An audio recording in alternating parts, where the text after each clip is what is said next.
Hi guys, if you don't want to make your Facebook profile public for everyone, then you can simply turn off professional mode on your Facebook profile. Today in this video, I will show you how to remove pro mode from your Facebook profile. So let's get started. First of all, open Facebook. Then tap on your profile picture. After that, tap on three dots at the top right corner. Here you will see the option called Turn Off Pro Mode. Simply tap on it. Then tap on Continue. After that, tap on Turn Off. Now professional mode has been successfully turned off from your Facebook profile. Now if you don't want to make your Facebook profile public for everyone, then tap on Review Default Settings. Then select the audience according to your preference. Here I will select friends. Then tap on Next. After that, tap on Confirm.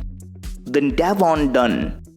Now your Facebook profile is no longer public for everyone. Okay guys, if you found this video helpful, please like the video and subscribe to the channel.